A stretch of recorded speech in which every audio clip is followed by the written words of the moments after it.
So one big news item that debt market traders, the dealers, been focusing on over the last week or so had to do with Nigeria's plan to issue the first ever long-dated Naira bond, 30-year, according to the Finance Minister Zainab Ahmed. Now the debt office is making that possible by the notice already out there on the streets. It's going to be a 30-year, 20 billion Naira is what will be offered on April the 24th. This is a new issue.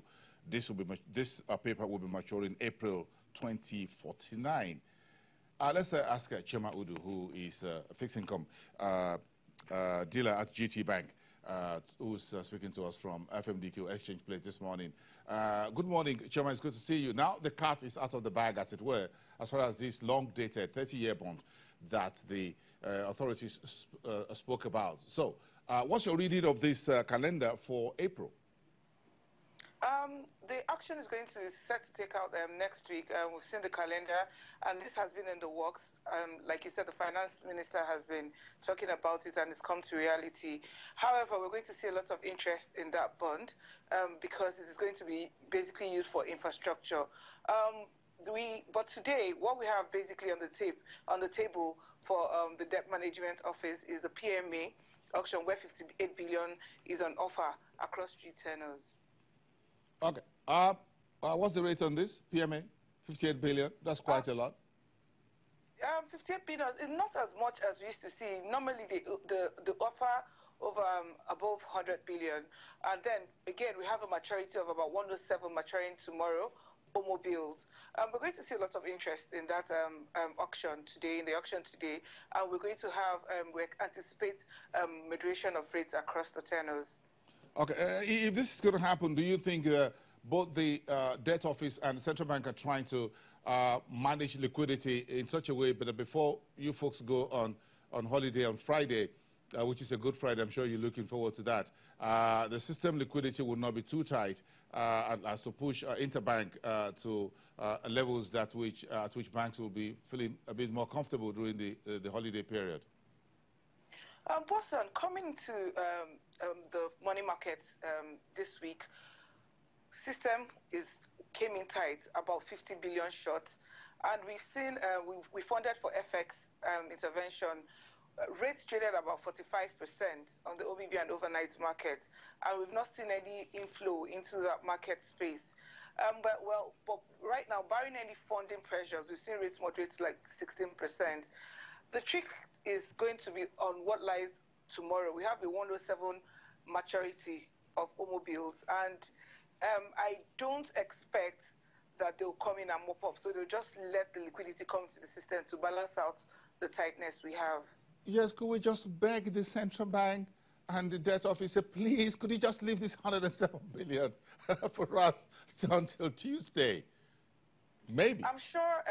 I'm sure the central bank and the debt management office have an indication of what is happening in the market, and I'm sure they'll take the right decisions tomorrow. Okay. Okay, great. Let's leave it there. My eyes are on the 30-year bond. Any idea what this rate, the debt office will do this when next week? The 10-year is coming in. There's no rate on the new 10-year yet, but if you look at the 2023, which is a midterm, 12.75. Any idea what rate would you like to see on the 30-year? Boss one, 30 years is a long time, and for me, we've seen interest in the bond space, and rates have currently been at 14.8, 14.75 levels. I think for me, the benchmark or the base rate for the 30 years should be from 14.8 upwards for a 30-year bond. Yes. I thought you were going to ask for 30. Yeah, but that would depend on, yes, but like the debt like any auction, the interest from the investors will determine what the rates really are. But I think that the base rates will be from 14.8 upwards. 20 billion is not a big amount of money for you folks, isn't it? 20 billion is not so big. You guys will pick it up. Yes, but yeah, I agree with you, Boson, but I think that everybody wants to get the best out of their liabilities. And for you to lock up your liability for 30 years, I think you'll be willing to get the best interest rates from your liabilities for 30 years. So next week is going to be very interesting. Yes. It's going to be interesting next week after the Easter holiday. Thank you so much, Chema Udu from GT Bank. Do have a great day. Thank you, everyone, at FMDQ Exchange Place. Of course, the big story on Market Street is Zenith Bank reporting its first quarter numbers, trying to pick up a lot more from this very extensive earnings. Operating expenses down to 35.6 billion in the first quarter of this year from 41.7 billion naira last year, first quarter. That's good. If you look at the deposit base, as I said earlier, 3.5 trillion naira as against 3.39 billion, or trillion naira, beg your pardon, 3.5 trillion naira deposit of Zenith Bank against 3.39 trillion naira in the first quarter of last year. Then you look at the impairment charges for credit loss. Now that's a bit of a poison in the chalice for Zenith Bank. That figure came in at 84 billion naira against 65.4 billion naira in the first quarter of last year. Earnings per share better than first quarter of 2018, 160 kobo. A basic EPS. Profit after tax also better at 50.23 billion naira, and profit before tax 57.6 billion naira. Temple, I charge you on the trading floor of the Nigerian Stock Exchange right now. Temple, come in here. Let's wrap up the show.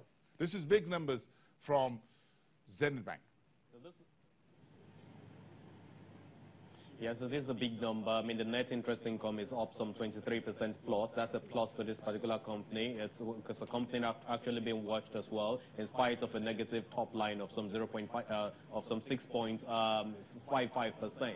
I mean, other metrics of this particular company looks good in terms of the profit of the tax, the net income, the net interest income, which is very positive at 6 billion naira or thereabouts. And of course, the profit of the tax is also looking good. And we understand that this a good record can actually be attributed to the retainership of the equities of the holders, basically in this particular company. However, the top line performance, which is negative, is not unexpected due to the fact that Q1 this year was, of course, dominated by electioneerings and all of that. However, we also want to believe in the fact that when we get to hear of the conference call and a lot of analysts get to participate in that, we will understand the more reason why we saw that decline. Right now in the market, the investors are reacting to it fairly positively, up some 0.47% in share price. But if you look at what's been going on with Access Bank, as we said earlier, positive reactions should trail that particular performance from Access Bank today.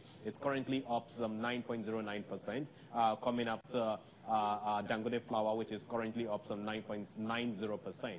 We've seen some 12 million plus units of Access Bank shares traded so far. I think before noon, we should see Access Bank actually on the big part of the market, Bosun. Zenith Bank is also riding. Investors are looking at the numbers as they came in through the stock exchange, and Zenith Bank shares is also moving up as we speak, about at least about 0.5%. At least that this is also among the top 5 trades for the day so far in terms of size of shares being traded. It's still early hours, as we all know. So, but the banking sector, this looks like perhaps this news or any news may give the bank another jump for today as we try to finish off with 2018 unfinished earnings. If the banks, the big banks, coming with these big banks, big numbers for the first quarter, maybe this will be the tonic that the market really needs to get its new, to get a breakout and get its bearings back.